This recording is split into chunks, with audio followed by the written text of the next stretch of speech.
সদ্য সমাপ্ত জাতিসংঘের মহাসচিব অ্যান্টনিও গুতেরেসের 4 দিনের সফর নিয়ে যখন নানা মহলে চলছে চুলচেরা বিশ্লেষণ, তখন যুক্তরাষ্ট্রের গোয়েন্দা প্রধান তুলসী গ্যাবার্ডের বক্তব্যকে কেন্দ্র করে সামাজিক যোগাযোগ মাধ্যমে সমালোচনার ঝড়। তুলসী গ্যাবার্ডের বক্তব্যে উঠে এসেছে ইসলামী চরমপন্থার উত্থান, সংখ্যালঘু নির্যাতন এবং সন্ত্রাসবাদের হুমকির মতো বিষয়গুলো। ইতিমধ্যেই প্রধান উপদেষ্টার প্রেস উইং থেকে এর প্রতিবাদ জানিয়ে বিবৃতি দেওয়া হয়েছে। বর্তমান সময়ে তুলসী গ্যাবার্ডের এই মন্তব্যকে রাজনীতির অংশ, এবং আমরা যেমনটি জানি আগামী 26 মার্চ 4 দিনের সফরে চীন যাচ্ছেন প্রধান উপদেষ্টা। বাংলাদেশ চীন সফরের নতুন অধ্যায়ের সূচনা হবে কি, এসবই আজকের আলোচনায় আনবো। দর্শক, আমি ফারনাজ জুই সবাইকে আমন্ত্রণ জানিয়ে শুরু করছি দেশ টেলিভিশনের নিয়মিত আয়োজন দেশ সাম্প্রতিক, নিবেদন করছে Arail angle channel and square বার। আজকের আলোচনায় স্টুডিওতে আছেন অপূর্ব জাহাঙ্গীর, প্রধান উপদেষ্টার উপ প্রেস সচিব। স্বাগত জানাচ্ছি আপনাকে। যেমনটি বলছিলাম যে তুলসী গ্যাবার্ডের বক্তব্যে বাংলাদেশ ইসলামী চরমপন্থার উত্থান, সংখ্যালঘু নির্যাতন এবং সন্ত্রাসবাদের হুমকির মতো বিষয়গুলো উঠে এসেছে। আমরা যদি অভ্যন্তরীণ পরিস্থিতি জানতে চাই, অভ্যন্তরীণ পরিস্থিতি এবং তুলসী গ্যাবার্ডের মন্তব্য কতটুকু আসলে মিল অমিল খুঁজে পান?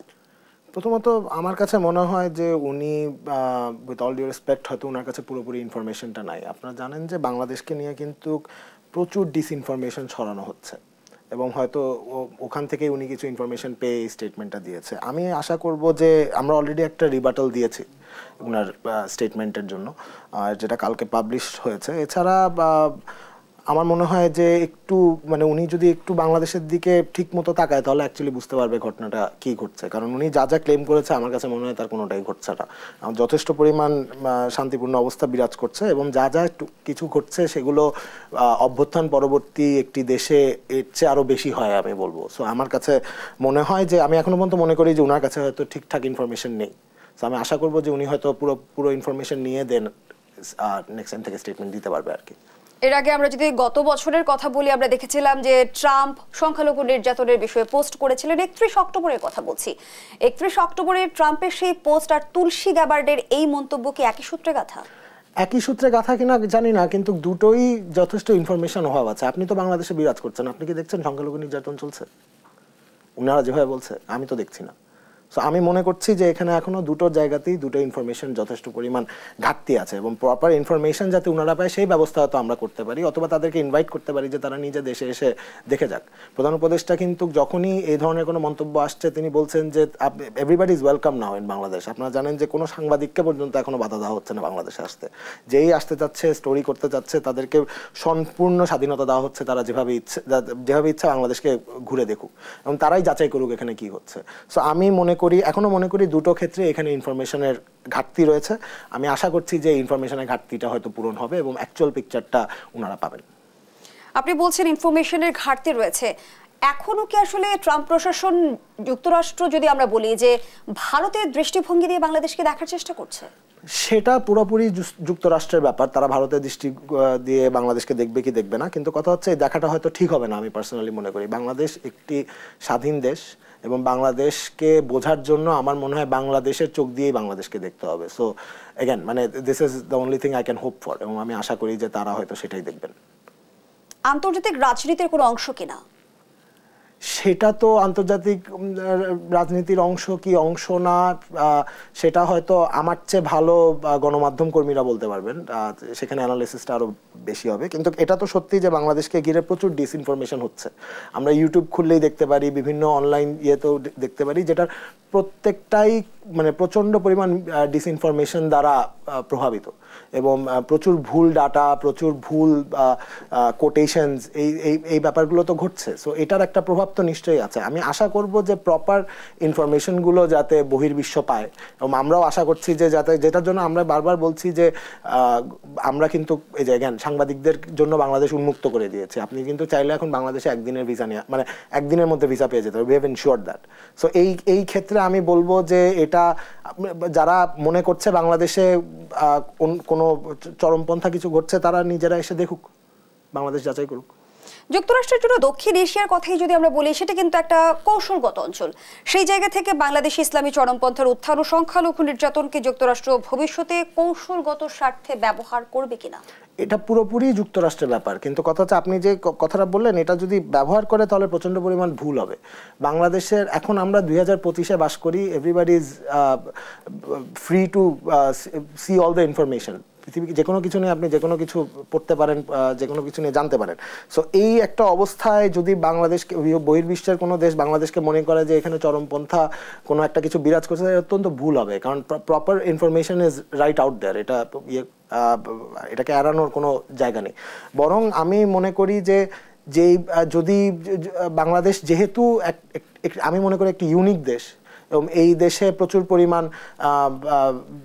যেই জনবল বিরাজ করে, তাদেরকে বুঝতে হলে বাংলাদেশের চোখ দিয়েই আসলে বাংলাদেশকে দেখতে হবে। এবার একটু চীন সফর নিয়ে আলোচনা আসতে চাই। আমরা যেমনটি জানি প্রধান উপদেষ্টা অধ্যাপক ডক্টর মোহাম্মদ ইউনূস আগামী 26 মার্চ 4 দিনের জন্য চীন সফরে যাচ্ছেন। সফরসূচিতে কি কি কর্মসূচি আছে?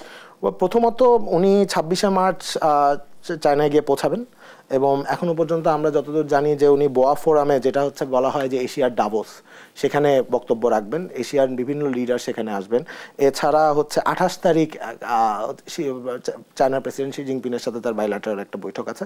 এছাড়া হচ্ছে উনি পিকিং ইউনিভার্সিটিতে একটা বক্তব্য দিবেন স্টুডেন্টদের কাছে। এখনো পর্যন্ত যেহেতু the schedule is also in the working process, তো এখনো পর্যন্ত অনেক কিছু ঢুকছে, অনেক কিছু বেরোচ্ছে, বাট এগুলো মোটামুটি কংক্রিট, এবং সময় যতদিন যাবে আমরা ততদিন আরো বুঝতে পারবো যে চায়না সফরটা কি কি, প্রধান উপদেষ্টার কর্মসূচিগুলো কি কি থাকবে।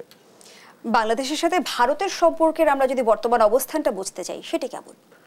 ভারতের সাথে তো আমি মনে করি আমাদের বাংলাদেশ এবং ভারতের সম্পর্ক সবচেয়ে ভালো হওয়া উচিত, এবং ভালো হওয়া উচিত কারণ এটা ছাড়া আমাদের দুই দেশেরই কোনো গতি নাই।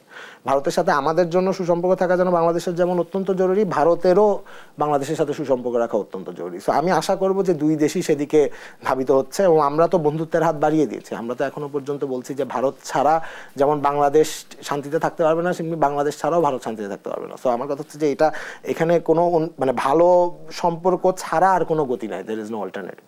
সম্পর্ক উন্নয়নের ক্ষেত্রে বাংলাদেশ যে মনোভাব পোষণ করছে, ভারত কি একই ইতিবাচক মনোভাব পোষণ করছে? সেটা একদমই ভারতের ব্যাপার, কিন্তু ভারত যদি সেই মনোভাব প্রকাশ না করে, বা সেই মনোভাব যদি না, আমাদের মিউচুয়াল মনোভাব যদি না থাকে, তাহলে আমি বলবো যে এটা ভারতের জন্য হয়তো মানে শেষ পর্যন্ত এটা উচিত হবে না বাইলেটারাল সম্পর্ক, কারণ আমরা we share the largest border. So এখানে আমার মনে হয় না যে কোনো জায়গা আছে যেখানে আমরা বন্ধুত্বপূর্ণ সম্পর্ক ছাড়া অন্য কিছু চিন্তা, মানে ওই চিন্তা করার স্কোপটাই নেই। আমাদেরকে একসাথে খুব ভালো মতো থাকতে হবে যদি আমরা চাই যে দুই দেশেই সামনের দিকে এগিয়ে যেতে পারে। যেহেতু প্রতিবেশী পরিবর্তনের কোনো অপশন নেই, কিন্তু ভারত আসলে কতটা প্রতিবেশী সুলভ আচরণ করছে? আমরা গণঅভ্যুত্থানের পরের বাস্তবতা যদি তুলে ধরি, আমরা দেখেছি ভারতীয় গণমাধ্যমে বিশেষ করে সংখ্যালঘু নির্যাতন নিয়ে ভুয়া তথ্য, বানোয়ার তথ্য প্রচার করা হচ্ছে।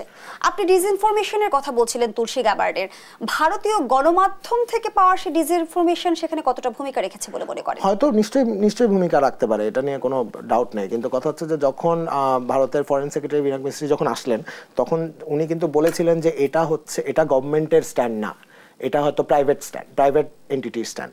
সো সেখানে গভর্নমেন্ট হয়তো নাক গলাবে না। এটাও যেমন সত্যি, যেমনি ভারতের মিডিয়া যে বিভিন্ন রকম অপপ্রচার করছে অলমোস্ট চিল্লাচিল্লি করে, এটাও তো দেখছি আমরা। সো এখানে আমি মনে করি যে ভারত সরকারের হয়তো যদি মানে ভারত সরকার তো এখনো পর্যন্ত আমাদের দেখাচ্ছে তারা বন্ধুত্বপূর্ণ হাত বাড়িয়ে দিচ্ছে, আমাকে কিন্তু সরকারের, যেহেতু আমি সরকারি দায়িত্বে একটা জায়গায় আছি, আমাকে ওটাই মেনে নিতে হবে যে তারা বন্ধুত্বের হাত বাড়াচ্ছে। ভারতের গণমাধ্যম কি করছে, দ্যাটস আ ডিফারেন্ট ডিবেট। এবং আমার কাছে মনে হয় যে এখানে সরকার টু ভারতের গণমাধ্যম কথা না বলে এখানে বাংলাদেশের গণমাধ্যম টু ভারতের গণমাধ্যম কথা বলা উচিত। আপনার একজন গণমাধ্যম কর্মী হিসাবে ভারতের গণমাধ্যমের সাথে এই ডিবেটে আসা উচিত যে কেন ভারত এই ধরনের ইনফরমেশন ছড়াচ্ছে। আপনার কাছে আমরা তো আমাদের স্ট্যাটিস্টিক্স ডেটা যা আছে এই 7 মাসে সব কিন্তু উন্মুক্ত করে দিয়েছে। আপনি চাইলেই আমাদের সোশ্যাল মিডিয়া পেজেস থেকে শুরু করে যে কোনো জায়গায় আপনি সেম ডাটা পাবেন এবং সব সঠিক ডাটা পাবেন। সো এটা নিয়ে আমার মনে হয় যে এই ডিসইনফরমেশন ফাইট করার জন্য অ্যাকচুয়ালি বাংলাদেশ সরকারের চেয়ে বেশি বাংলাদেশের গণমাধ্যমের ভূমিকা আরো বেশি। বাংলাদেশের গণমাধ্যম সেক্ষেত্রে কিভাবে ভূমিকা রাখবে? বাংলাদেশের গণমাধ্যমের সাথে বা ভারতের গণমাধ্যমের বৈঠক হোক, ভারতের বিভিন্ন টকশোতে বাংলাদেশের লোকজন যাক, বাংলাদেশের বিভিন্ন টকশোতে ভারতের লোকজন আসুক, তারা দেখুক কথাবার্তা কি হচ্ছে। যদি এটা প্রাইভেট এন্টিটির সাথে কথাবার্তা হয়, যদি এটা হচ্ছে একটা প্রাইভেট এন্টিটির মতামত হয়, তাহলে বাংলাদেশের প্রাইভেট যে গণমাধ্যম আছে তাদেরও তো এই দায়িত্ব আছে, এই তাদের দেশকে, মানে দেশটা তো আমার শুধু সরকারের না, দেশটা তো আপনারও। সো আপনারও তো একটা দায়িত্ব আছে যে আপনাকে তো গণমাধ্যম কর্মী হিসেবে ভারতের ডিসইনফরমেশনের এগেনস্টে কথা বলতে হবে। বাংলাদেশের গণমাধ্যম সেখানে ফলপ্রসূ ভূমিকা রাখতে পারবে কি? কারণ আমরা যেমনটি দেখেছি যে সীমান্ত হত্যা বন্ধে বাংলাদেশের একটা শক্ত অবস্থান ছিল, বাংলাদেশ থেকে কড়া কড়া জবাব বার্তা দেওয়া হয়েছে সেই জায়গা থেকে। সেখানে এই যে ভারতীয় গণমাধ্যমের আমরা ধারাবাহিক অপপ্রচার দেখছি, এখন এই বিষয়টি আসলে সরলীকরণ করার কোনো সুযোগ রয়েছে কিনা, নাকি এখন আসলে আমাদের টনক নড়া উচিত? এই বিষয়ে আমরা একটা যদি বলি যে প্রক্রিয়ার মধ্য দিয়ে যাওয়া উচিত। আমার তো মনে হচ্ছে না যে সরলীকরণ করা হচ্ছে, বরং কিন্তু কিছু কিছু জায়গায় যেটা ভারতের গণমাধ্যম যেটা করছে সেটা হাস্যকর হয়ে দাঁড়াচ্ছে। সেটা আমি আপনি মনে হয় দুজনেই একমত হতে পারি, কিন্তু এখানে সরলীকরণের কোনো জায়গা নেই। কারণ এই ডিসইনফরমেশন তো আপনাকে নিয়ে একজন মিথ্যা কথা বলেই যাবে আর আপনি চুপ করে থাকবেন, তা তো না। কিন্তু আমার কথা হচ্ছে এটা কি শুধু সরকারের দায়িত্ব নাকি এটা বাংলাদেশের গণমাধ্যমেরও দায়িত্ব, সেটা আমার কোশ্চেন আর কি। একটু হাসিনার প্রসঙ্গে আসতে চাই। আমরা দেখলাম যে গণহত্যার বিচার শুরু হলো, কিন্তু প্রত্যর্পণ চুক্তির আওতায় ভারত যে হাসিনাকে ফিরিয়ে দেবে না সে বিষয়টা কিন্তু অনেকটা নিশ্চিত। সেটা ভারতের ক্ষেত্রে নিশ্চিত হতে পারে। আমাদের দিক হচ্ছে আমাদের প্রতিনিয়ত বলতে হবে যে হাসিনাকে ফিরিয়ে দাও। কারণ হাসিনা, এটা we are talking about a criminal, মানে ইউনাইটেড নেশনস যাকে সিল মেরে বলেছে যে তার এই গণহত্যার রক্ত তার হাতে আছে, সো তাকে ফিরিয়ে দেওয়ার কথা তো আমরা যতদিন না ফিরে আসে আমরা বলতেই থাকবো। এবং এটা শুধু সরকারের তরফ থেকে না, এটা বিভিন্ন প্রাইভেট এন্টিটি থেকেও বলা উচিত। আমি বলবো বাংলাদেশের কোনো জনগণের যদি ভারতের কোনো কারোর সাথে দেখা হয় তারই প্রথমে বলা উচিত যে তোমরা হাসিনাকে কবে ফেরত দিবা। এটা তো ভারত এখানে নিশ্চুপ থাকবে, ভারত এটা এই ট্রিটির সাথে একমত হবে কি হবে না সেটা সম্পূর্ণ ভারতের ব্যাপার। আমাদের কাজ হচ্ছে প্রতিনিয়ত বলা তোমরা হাসিনাকে ফেরত দাও। সম্প্রতি আইন উপদেষ্টাও যেমনটি বলেছে যে হাসিনাকে ফিরিয়ে দেবার বিষয়ে ভারতের মনোভাব নেতিবাচক। আমরা যদি ধরে নেই যে হাসিনাকে ভারত ফিরিয়ে দিল না, সরকারের পরবর্তী পদক্ষেপ কি হবে? আমরা চেতে থাকবো, যে যেখানে যেখানে চাওয়া যায়, যেখানে যেখানে বলা যায় আমরা বলতে থাকবো। আমাদের তো ক্লজ আছে, আমাদের তো আইন আছে, এবং এখানে আমরা তো এমন কোনো মানে এখানে কোনো ডিবেট নাই যে Hasina is a criminal or not. এখানে কোনো স্কোপ নাই এই ডিবেটে। সো আমার কথা হচ্ছে তা আপনি একজন ক্রিমিনালকে কেন পুষবেন যেখানে তার দেশ তার ট্রায়ালের জন্য বসে আছে? সো এখানে তো চাওয়া না চাওয়ার কোনো ইয়ে নাই। ভারত কি করবে না করবে এটা সম্পূর্ণরূপ ভারতের ব্যাপার, কিন্তু আমাদের কথা হচ্ছে আমাদের চেয়ে যেতে হবে। অন্তর্বর্তী সরকার ইতিমধ্যে 7 মাস সময় অতিক্রম করেছে। 7 মাসের কার্যক্রম নিয়ে রাজনৈতিক মহল থেকে শুরু করে নানা মহলে আমরা নানা ধরনের আলোচনা যেমনটি দেখছি, আবার সমালোচনাও দেখছি। আপনাদের কাছ থেকে জানতে চাই যে কোন কোন বিষয়গুলোকে আসলে অন্তর্বর্তী সরকারের এই 7 মাসের সময়সীমার মধ্যে আপনারা অর্জন বলে দাবি করবেন? আপনি দ্রব্যমূল্য দেখেন, প্রথমত 10 বছরে এই হচ্ছে প্রথম সর্বনিম্ন দামে দ্রব্যমূল্য পাওয়া যাচ্ছে, স্পেশালি রোজার মাসে। সো এটা তো আমি একটা বড় মানে বলবো যে this was a game changer. স্বস্তির জায়গায় পৌঁছাতে পেরেছে কি আমরা? স্বস্তির জায়গায় তো এখনো, যেখানে প্রধান উপদেষ্টাই বলছে যে তিনি তার কাজে স্যাটিসফাইড না, আরো বেশি হতে পারতো, সেখানে আমি কে বলার যে স্বস্তির কাছে পৌঁছে গেছি? স্বস্তির কাছে তো পৌঁছে যায়নি। স্বস্তির কাছে পৌঁছানো তো সহজই না। আমরা 7 মাস আগে যে ঘটনাটা ঘটেছে এটা তো একটা মিছিলে ঘটনাটা হাসিনা চলে গেছে তা তো না। এখানে একটা রক্তাক্ত গণ অভ্যুত্থান হয়েছে। আপনি যদি পৃথিবীর ইতিহাস দেখেন, পৃথিবীর দেশে সারা যেসব দেশে এই ধরনের ঘটনা ঘটেছে তাদের অবস্থা দেখেন, এবং আপনি চিন্তা করেন যে 5ই অগস্ট যে ঘটনাটা ঘটলো এটা যদি আজকে নিউ ইয়র্কে ঘটতো বা নিউ দিল্লিতে ঘটতো তাহলে কি পরিমাণ কেওটিক ব্যাপারটা হতে পারতো। আমরা তো সেদিকে যাইনি, জিনিসটা আরো মন্দের হতে পারতো। আমি বলছি না যে সরকারের কাজে স্যাটিসফাইড, প্রধান উপদেষ্টা নিজেই বলেছে যে তিনি স্যাটিসফাইড না, কিন্তু আমার কথা হচ্ছে things could have been worse. So আমি এখানে বিভিন্ন সাফল্যের কথা বলতে পারি, যেমন দ্রব্যমূল্য বললাম, আরো অনেক পয়েন্ট বলতে পারি, বাট আমি সেটা না বলাচ্ছে। আমি বলতে চাই সরকারের তরফ থেকে যে আমরা এই সরকার অ্যাটলিস্ট চেষ্টা করে যাচ্ছে এবং তাদের চেষ্টার কোনো ত্রুটি নেই যে এই দেশটাকে একটা সহি সালামত জায়গায় ফিরিয়ে আসা, একটা গণতান্ত্রিক রাস্তায় ফিরিয়ে আনা। বাইডেন প্রশাসনের সঙ্গে যেমন অন্তর্বর্তী সরকারের সুসম্পর্কের কথা শোনা যায়, ট্রাম্প প্রশাসনের সঙ্গে আসলে অন্তর্বর্তী সরকারের সম্পর্কটা কেমন হতে পারে? আমি তো মনে করি খুবই ভালো হতে পারে। আমরা তো এমন বাংলাদেশ অন্তর্বর্তীকালীন সরকার তো এমন কোনো কোনো বক্তব্য দেয়নি যে তারা ডেমোক্রেটিক পার্টির সাথেই শুধু বন্ধুত্ব করবে, রিপাবলিকান পার্টির সাথে বন্ধুত্ব করবে না। এখানে ডাজন্ট ম্যাটার বাইডেন প্রশাসন আসলো না ট্রাম্প প্রশাসন আসলো, আমরা সকলের সাথে সুসম্পর্ক করতে আগ্রহী। সো আমরা সেদিকে এগিয়ে যাবো। আপনারা অলরেডি জানেন যে ইলন মাস্কের সাথে প্রধান উপদেষ্টার একটা কথা হয়েছে, স্টারলিংক বাংলাদেশে আসবে। ইলন মাস্ক এখন মার্কিন যুক্তরাষ্ট্রের গভর্নমেন্টের একটা কি রোল প্লে করছে। সো এখানে তো আমি বন্ধুত্বপূর্ণ সম্পর্ক ছাড়া আর কিছু দেখতে পাচ্ছি না। জাতিসংঘ মহাসচিবের 4 দিনের সফর সদ্য সমাপ্ত হলো। সেই জায়গা থেকে রাজনৈতিক অঙ্গনে যদি আমরা রাজনীতিবিদদের কথা তুলে ধরি, তাদের এক ধরনের বিশ্লেষণ আছে, এক ধরনের মূল্যায়ন আছে। সরকার আসলে এই সফরকে কতটুকু সফল বলবে, আমি সে আলোচনায় ফিরবো একটা বিরতির পর। দর্শক, দেশপ্রতীকের এই পর্যায়ে একটা বিরতি নিচ্ছি, সাথেই থাকুন। আবারও আমন্ত্রণ, আপনারা দেখছেন দেশ টেলিভিশনের নিয়মিত আয়োজন দেশ সাম্প্রতিক। নিবেদন করছে Arail angle channel and square বার। আমরা আবারও ফিরছি আলোচনায়। অপূর্ব জাহাঙ্গীর, যে আলোচনায় আমরা ছিলাম, সরকারের দৃষ্টিকোণ দিয়ে যদি আমরা দেখতে চাই, গুতেরেসের 4 দিনের সদ্য সমাপ্ত সফরের আসলে প্রভাব কিংবা তাৎপর্য কি? প্রভাবটা তো আপনি এখন সোশ্যাল মিডিয়া খুললেই দেখতে পারবেন।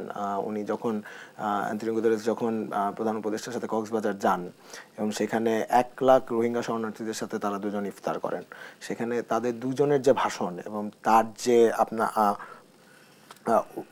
আউটকাম এবং যে অডিয়েন্স শরণার্থীদের যে করতালি এবং যে চিৎকার, সেটা দেখলেই বোঝা যায় এই সফরের মর্যাদাটা মানে অবস্থাটা কি।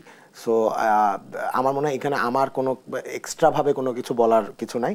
কিন্তু এটা ঠিক যে এটা মানে অ্যান্টনিও গুতেরেস যখন চিফ অ্যাডভাইজারের সাথে কল অন করলেন ওনার অফিসে যেদিন কক্সবাজার যান, তখন কিন্তু উনি বলেছেন যে ইউনাইটেড নেশনস কিন্তু সকল ধরনের সাহায্য বাংলাদেশকে করার জন্য তৈরি এবং এই রিফর্ম এজেন্ডা যেগুলো আছে এগুলো বাস্তবায়ন করার জন্য ইউএন সাহায্যের হাত বাড়িয়ে দিচ্ছে। সো এটা একটা বড় এন্ডোর্সমেন্ট আমি বলবো। এবং এই এন্ডোর্সমেন্ট তো শুরু হয়েছে শুধু এখন না, এন্ডোর্সমেন্ট শুরু হয়েছে যখন প্রধান উপদেষ্টা ওনার দায়িত্ব নেন এবং আমরা যখন সর্বপ্রথম উনি ইউনাইটেড নেশনস জেনারেল অ্যাসেম্বলিতে যান, তখনও আমরা যেই ওয়েলকামটা পাই সেটা কিন্তু মানে অত্যন্ত অভাবনীয় একটা ব্যাপার ছিল। যে মানে কি পরিমাণ বিভিন্ন দেশের দেশের প্রধান ওনাকে দেখে, মানে ওনার সাথে হয়তো কোনো স্কেজুয়াল মিটিং নেই, ওনাকে দেখে থমকে দাঁড়াচ্ছে এবং হ্যান্ডশেক করছে, কংগ্রাচুলেশনস জানাচ্ছে। সেটারই একটা বড় জায়গা হলো এই লাস্ট শুক্রবারটা। এবং সেখানে অ্যান্টনিও গুতেরেস কিন্তু বললেন যে আমার ইচ্ছা এই রোহিঙ্গা জনগোষ্ঠীকে অ্যাড্রেস করে যে আমার ইচ্ছা আমি আপনাদের সাথে ইফতার করব নেক্সট টাইম, কিন্তু সেটা হবে মিয়ানমারে। এবং প্রধান উপদেষ্টাও বললেন যে আমরা চেষ্টা চালিয়ে যাব যে যাতে নেক্সট রোজার ঈদ যাতে আপনারা আপনাদের পৈতৃক ভিটায় করতে পারেন। সো এটার আমি বলবো এটার একটা বিশাল রকমের ইম্প্যাক্ট তো আছেই। এবং সেই সাথে আমরা প্রথম দেখলাম একটি মুসলিম রাজ্যের নেতা একটি শরণার্থী শিবিরকে, শরণার্থী জনগোষ্ঠীকে অ্যাড্রেস করছেন তাদের কাছাকাছি একটি ভাষায়। আপনি দেখলেন যে প্রধান উপদেষ্টা চাটগা ভাষায় কিন্তু কথা বলে তাদেরকে অ্যাড্রেস করলো, যেটা রোহিঙ্গা ভাষার সাথে খুব মিল আছে। সো এটা একটা মানে খুব আমি বলবো যে খুব মানে বড় একটা জিনিস শুধু না, মানে এটা বাংলাদেশের জন্য, বাংলাদেশ ইতিহাসে এমন নজির আছে কিনা সেটা আমি জানি না, আমার পরামতে নাই। সো এটার একটা বড় আউটকাম হবে। এবং ইউএন যেখানে তাদের ফ্যাক্ট ফাইন্ডিং মিশন দিয়ে কিন্তু অলরেডি এই জুলাই মাসের যে ম্যাসাকারটা, এটাকে একটা আপনার এটার বিভিন্ন ধরনের দিক বের করে এবং এটার সাথে যারা জড়িত ছিল সেটাকে অ্যাড্রেস করে কিন্তু এটাকে একটা বড় এন্ডোর্সমেন্ট দিয়েছে যে জুলাই গণহত্যা যে হয়েছে।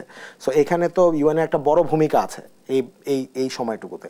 সো এটার একটা আমি মনে করি যে এটা একটা বিশাল রকমের একটা অ্যাচিভমেন্ট ইন্টারিম গভর্নমেন্টের তরফ থেকে। গণঅভ্যুত্থানের পর পরিবর্তিত রাজনৈতিক প্রেক্ষাপটে আমরা যদি চীনের সমর্থন কিংবা সহযোগিতার কথা আমরা যদি জানতে চাই, সেই জায়গা থেকে বাংলাদেশ চীন সম্পর্ক উন্নয়নের প্রধান উপদেষ্টার 4 দিনের চীন সফর কতটুকু গুরুত্ব বহন করবে? অত্যন্ত গুরুত্বপূর্ণ। দেখেন চীন কিন্তু চীনের যে রাইজ, এটা তো পৃথিবীতে বিভিন্ন মানে আলোচনার একটা বিষয়। চীন কোথা থেকে কোথায় এগিয়ে আসলো এবং চীন যেখানে যেখানে চীনের যেমন কিছু জিনিস আছে, ইনফ্রাস্ট্রাকচারের সাথে তো বাংলাদেশ চায়নার একটা পার্টনারশিপ আছেই, যেটা বহু যাবত হচ্ছে।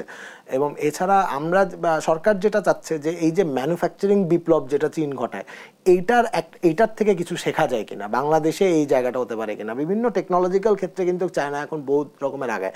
সো আমাদের জায়গা হচ্ছে যে একটি দেশ, একটি মানে অভ্যুত্থান পরবর্তী একটি দেশ হিসাবে যেখানে সকল রকমের আপনার পসিবিলিটিস হতে পারে, সকল রকমের সুযোগ সুবিধা আমরা মানে সামনের দিকে এগিয়ে যেতে পারে। সো সেইখানে চায়নার থেকে আমার পার্সোনাল ওপিনিয়ন হচ্ছে যে চায়নার থেকে আমাদের বহু কিছু শেখার আছে। সো এই শিক্ষা এই কোলাবোরেশনটা যাতে জারি থাকে, আরও মজুদ হবে। আর আমাদের এই প্রথম বাংলাদেশে একজন নোবেল লরিয়েট যিনি হেড অফ স্টেট হয়েছেন, এবং শুধু নোবেল লরিয়েট না, একটা গ্লোবাল পার্সোনা। সো ওনাকে ফুল ইউটিলাইজ করে আমরা যদি চায়নার সাথে একটা কোলাবোরেশনে যেতে পারি, তাহলে তো এটা বাংলাদেশের জন্য বাংলাদেশকে আরও বহুত দূর সামনে এগিয়ে নিয়ে যাবে। ভূরাজনৈতিক বাস্তবতার কথা যদি তুলে ধরি, বাংলাদেশ কিন্তু পরাশক্তিদের বলয়ের মধ্যে অবস্থান করছে। সেখানে চীনের সঙ্গে সম্পর্ক উন্নয়ন একদিকে যেমন বাংলাদেশের জন্য সুফল, সেখানে আবার বাংলাদেশ, ভারত, চীন এই যে একটা ভারসাম্যমূলক সম্পর্ক বজায় রাখা কতটা চ্যালেঞ্জিং। আমি প্রথমেই বললাম যে ভারতের সাথে আমাদের ভালো সম্পর্ক রক্ষা করা ছাড়া উপায় নেই এবং এটা দ্বিপাক্ষিক। এটা ভারতেরও যেমন আমাদের সাথে ভালো সম্পর্ক রাখা জরুরি, আমাদেরও ভারতের সাথে ভালো সম্পর্ক রাখা জরুরি, আর আমরা সকলের সাথে ভালো সম্পর্ক রাখতে চাই। এবং এটা এখন পসিবল কেন? কারণ এক নাম্বার, এই অন্তর্বর্তীকালীন সরকারের কোনো পলিটিক্যাল এজেন্ডা নেই। এখানে কেউ টাকা খেতে আসে নাই বা কেউ ক্ষমতা প্রয়োগ করতে আসে নাই।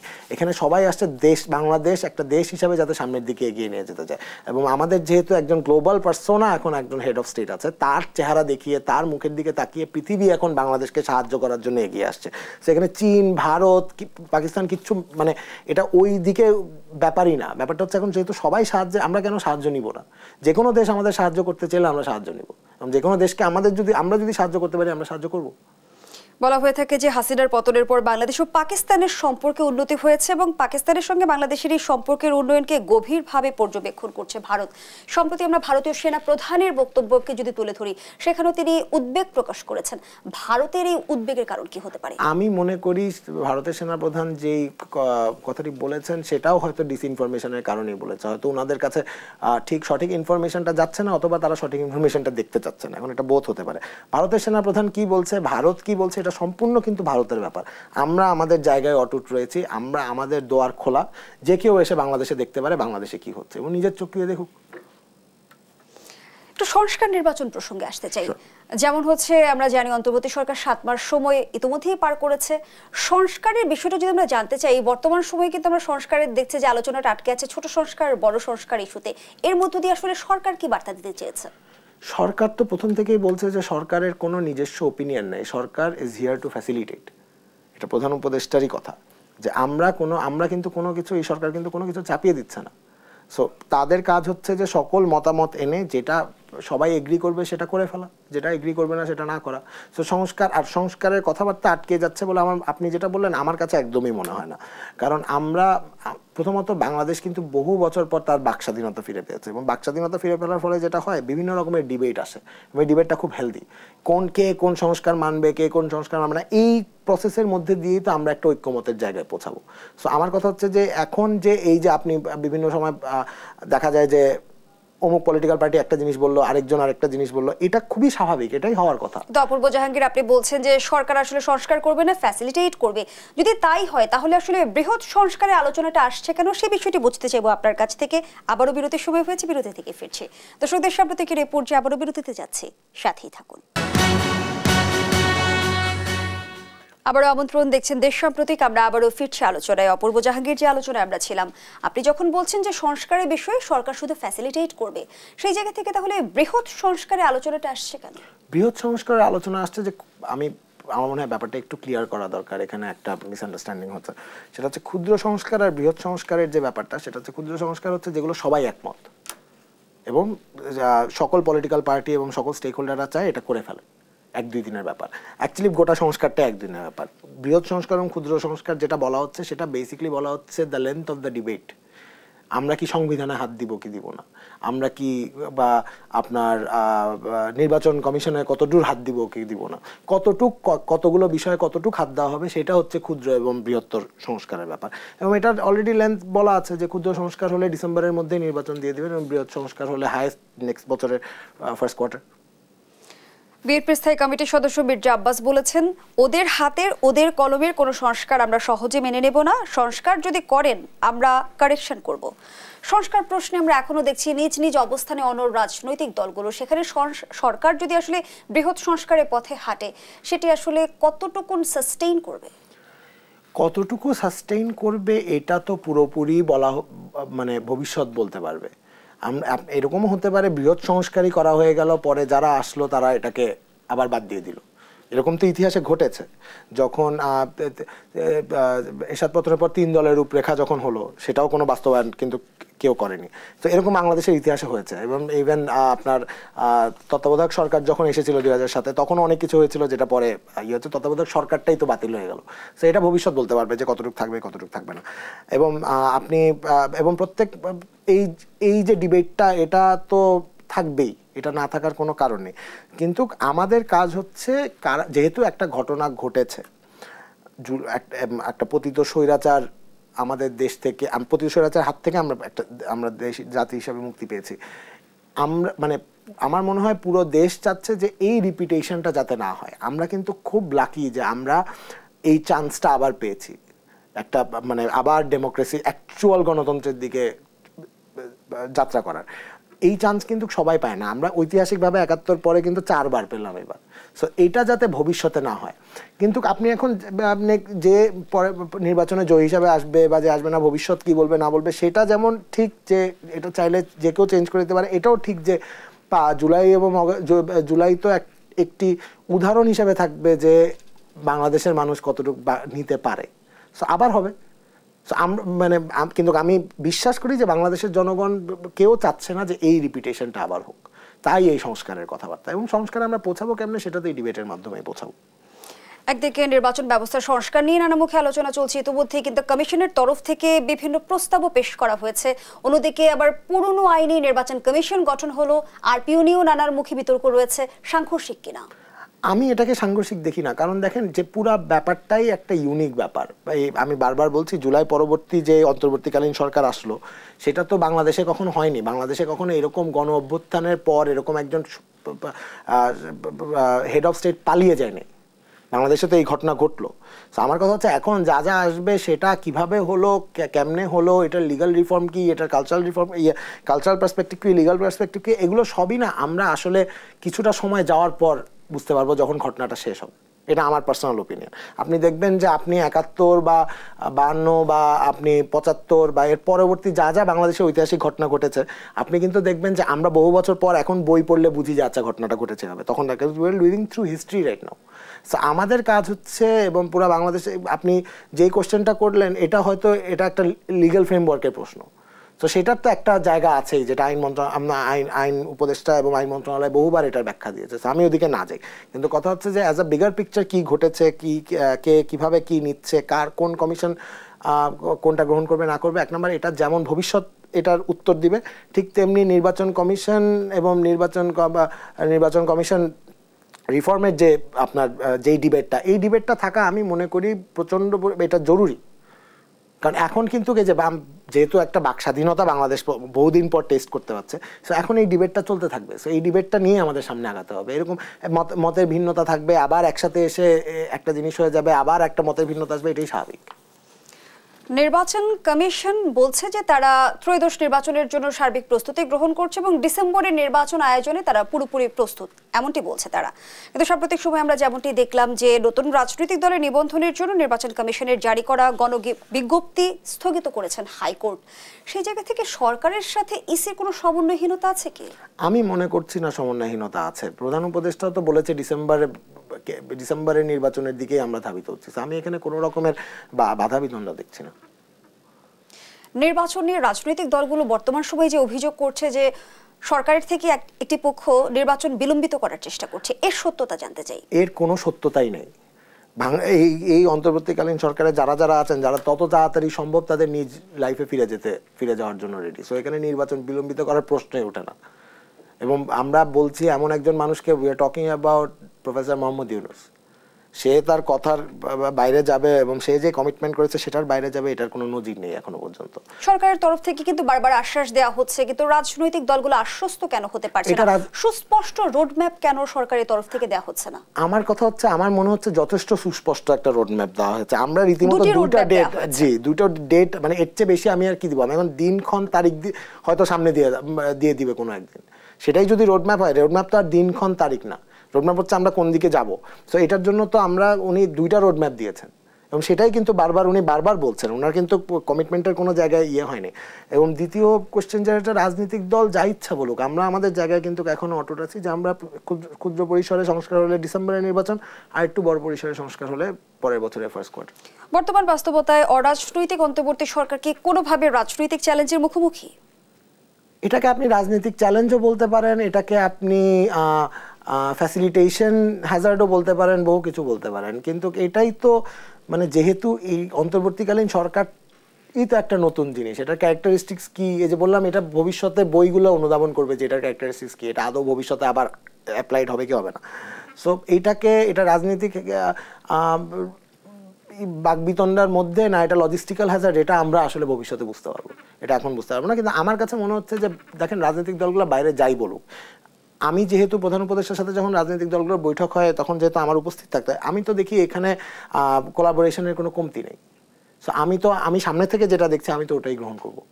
আপনি কিন্তু টিভিতে যা ইচ্ছা বলেন, রাজনৈতিক দলগুলোর মাঝে তো এক ধরনের মতানৈক্য দেখতে পাচ্ছি সংস্কার কিংবা নির্বাচন ইস্যুতে। সেটা তো রাজনৈতিক দলগুলোর মধ্যে হওয়া খুবই স্বাভাবিক। এক একটি রাজনৈতিক দল এক একটি মতাদর্শ গ্রহণ করে এবং এক এক ভাবে তারা দেশকে দেখে। আপনি আর আমি তো একইভাবে দেশটাকে দেখি না। আপনার একটা প্ল্যান আছে দেশকে নিয়ে, আমার একটা প্ল্যান আছে দেশকে নিয়ে। সো এই ডিবেট তো থাকবেই, এটা তো অস্বাভাবিক কিছু না। তাহলে আমরা ঐক্যমত্যের কথা যে বলছি সেই পথ কিভাবে সুগম হবে? এই যে ঐক্যমত কমিশন আছে, সেই পথ সুগমিত সবাইকে নিয়ে বসা, এই ডিবেট থাকা এবং তারপর একটা জায়গায় আসা যে ঠিক আছে আমরা এই কাজটি সবাই মিলে করব। সো এটা তো মানে এই ডিবেটটা এক্স অমুক কথা বলছে, ওয়াই অমুক কথা বলছে, এটা তো খুবই স্বাভাবিক। একটি বাক স্বাধীন দেশে এটাই হয় এবং এভাবেই কিন্তু আমরা একটা জায়গায় পৌঁছাবো যে ঠিক আছে সবার মতের মধ্যে ঠিক আছে সবার এটা আমরা এগ্রি করলাম, এখানে আমরা স্থায়ী থাকি। বর্তমান সময়ে এনসিপি গঠন হবার পরপরই যে আলোচনাটা তুঙ্গে সেটা হচ্ছে যে সরকারের পৃষ্ঠপোষকতা নিয়ে দলটি গঠন হয়েছে, এটি একটি কিংস পার্টি। আমি কোনোভাবেই দেখি না। দেখেন প্রফেসর ইউনূসের কোনো শখ নেই রাজনীতি করার এবং যারা যারা এই ক্যাবিনেটে আছে, আমি ছাত্রদেরটা বাদ দিলাম যেহেতু আমাদের ছাত্র প্রতিনিধির একজন একটি দলে যোগ দিয়েছেন, আমার মনে হয় না এই সরকারের কারো ইচ্ছা আছে রাজনীতি করার। সো এখানে কিংস পার্টি বানানোর কোনো প্রশ্নই ওঠে না। এবং আমার কথা হচ্ছে এখন শুধু একটি রাজনৈতিক দল কেন, এখন উচিত আরও বিভিন্ন মতাদর্শের বিভিন্ন ধরনের রাজনৈতিক দল আসা উচিত। আপনার ক্যাবিনেট, আপনার পার্লামেন্ট বিভিন্ন মুখে মুখরিত থাকবে, এটাই তো বাংলাদেশের স্বাভাবিক হওয়ার কথা। আমরা তো একটা বিভিন্ন ডাইভার্স জনগোষ্ঠী নিয়ে একটি দেশের বসবাস করি। তো সবার মতামত পার্লামেন্টে থাকবে না কেন? আপনি যত আরও প্লেয়ার্স আসা উচিত, শুধু একটি দল কেন হবে, আমি বলবো আরো 10টা দল আসা উচিত বিভিন্ন জায়গা থেকে। আপনার একটা দল থাকা উচিত, অমুকের একটা দল থাকা উচিত। এটা কোনো বাজে কিছু আমি দেখছি না। এবং যে মানে again I can't stretch this enough, professor ইউনূসের কোনো ইচ্ছা নেই রাজনীতিতে আসার, সেখানে কিংস পার্টির কোনো জায়গাই নেই। অসংখ্য ধন্যবাদ জানাচ্ছি অপূর্ব জাহাঙ্গীর। আমরা আমাদের আয়োজনের একেবারেই শেষ পর্যায়ে দর্শক এখানেই শেষ করছি দেশপ্রতীকের আজকের আয়োজন। ধন্যবাদ এতক্ষণ আমাদের সাথে থাকার জন্য।